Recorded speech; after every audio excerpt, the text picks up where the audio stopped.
તો આ તરફ બનાસકાંઠા જિલ્લાના વિભાજનને લઈ સુરતમાં ઉજવણી કરાઈ। સુરતમાં વસતા વાવ, થરાદ અને ધાનેરાના વતનીઓએ ફટાકડા ફોડી મીઠાઈ ખવડાવી સરકારના નિર્ણયને વધાવી લીધો।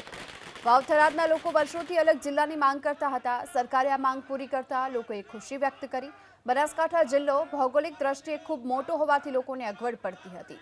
વાવ થરાદના લોકોને 150 કિલોમીટર દૂર પાલનપુર સુધી હેરાન થવું પડતું હતું। વિકાસ થશે અને ધાનેરા તાલુકાના અહીંયા સુરતમાં વસે છે ભાઈઓ એ બધા સમર્થનમાં આવ્યા છે અને અમને વિશ્વાસ છે શંકરભાઈ ચૌધરી ઉપર અને સરકાર ગુજરાત સરકાર ઉપર કે ધાનેરાનો પણ વિકાસ થશે, આખા થરાદ જિલ્લા વાવ થરાદ જિલ્લાનો પણ વિકાસ થશે।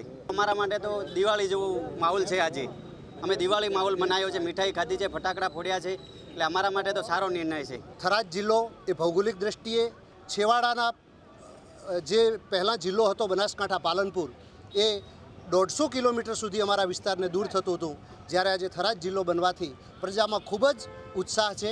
એના માટે કરીને અહીંયા બધા ભેગા થયા છે, ફટાકડા ફોડી મીઠાઈ વેચી અને બધાએ પોતાનો આનંદ પ્રગટ કર્યો છે।